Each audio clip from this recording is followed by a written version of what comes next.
All right, welcome back then to these short video clips. So to start with, I think a lot of you have questions on this breathing in instruction and breathing out and breathing in and breathing out. Most of you, those of you who go to other Pilates exercise classes, there might not be an emphasis on the instructors telling you to take a deep breath in and then take a deep breath out.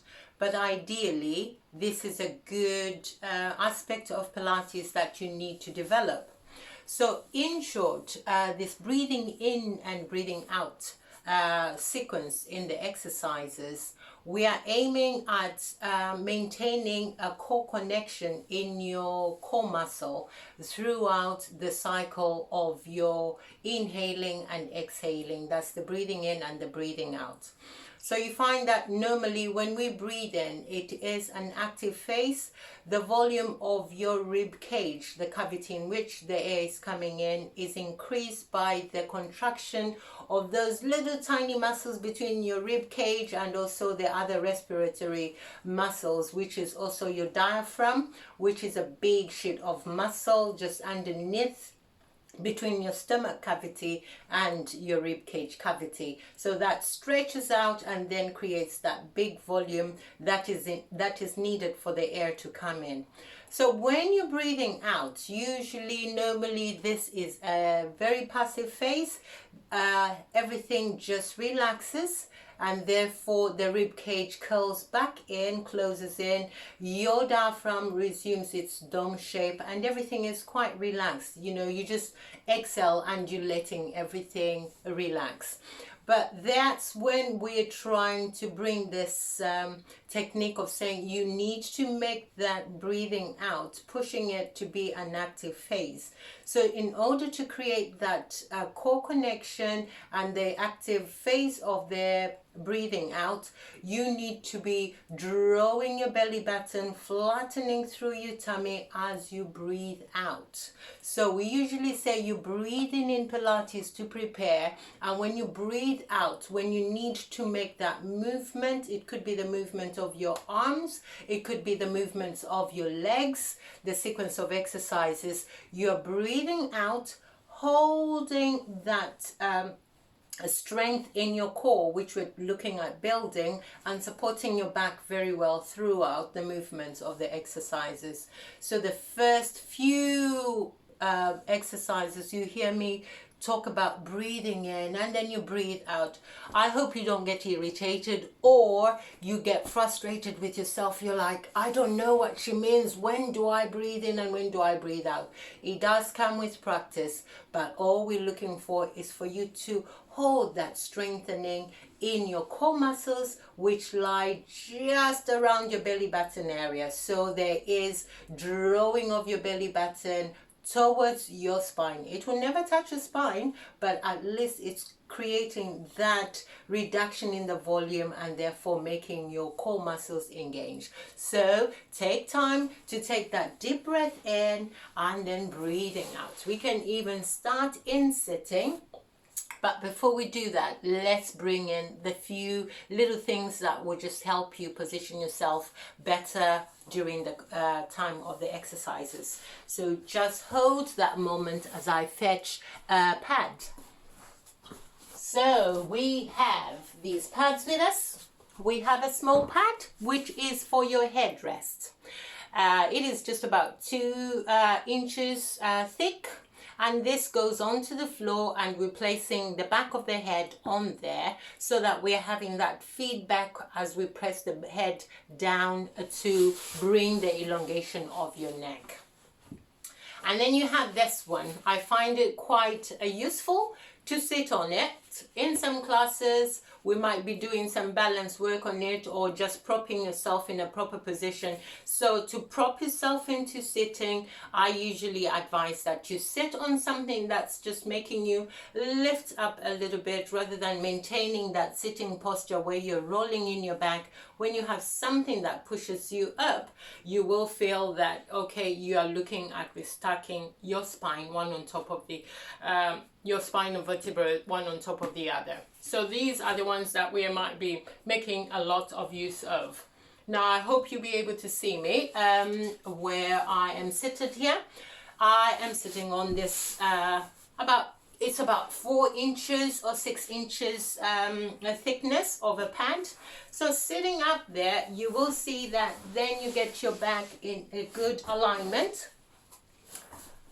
You sit to support yourself. When you try to sit like that, which most of us spend our time sitting in the good sofas, we are curling through the back and we are overstretching that part of the back. What we want is a good alignment of that back. So to achieve that, you are rolling yourself onto the sitting bones and placing them right in the center of that pad.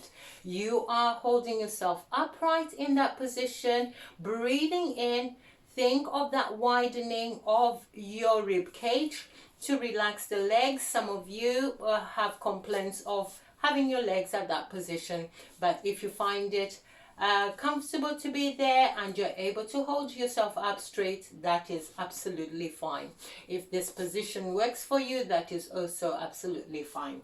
But let's take a few moments in this position to take a deep breath in, and then when you breathe out, you draw through your belly button, tightening. You should be able to feel a feedback into those muscles. You will feel something happening as you try to draw and flatten that tummy. Take a deep breath in, and then when you breathe out through the mouth, nice and tall, giving your buttocks a little bit of a clench to perk yourself up nicely there. That would be the acceptable posture. So we'll do a few things while sitting on the block. I'll just turn to face you.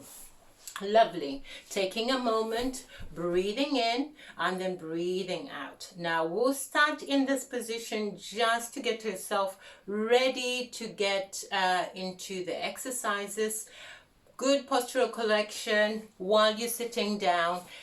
We start off with the head. You breathe in, you look down to your thighs, curling that neck forward, taking a deep breath in. And when you breathe out, you just want to float that chin up in a straight line to the ceiling, allowing that neck or the head to fall back on top of the shoulders. Breathing in, preparing up there, and as you breathe out, switch on that belly button. Let it draw down as that chin translates down to your chest, leaving those shoulders away from your neck. Last time, you float that head up, up, up, up, up, up. And then breathe in, prepare. And when you breathe out, you just take a moment looking down there. Take a moment. Feel those bones of the neck opening up as you flex. Breathe in, bring it right to the center, and well done. Look over your left shoulder, check that your neck can rotate, bring it center. Now think of your neck really pivoting through that road that might be just straight through from the top of the head, going down into the spine. And then bring it center, well done. Shrug those shoulders up. And then let those shoulders fall away, revealing that lovely long neck. Breathe in, up, up, up. And then when you breathe out, let that neck be nice and long there. Bring that chin to chin tuck position. Don't let your head fall back, neither should it fall down. Bring that chin into a chin tuck position.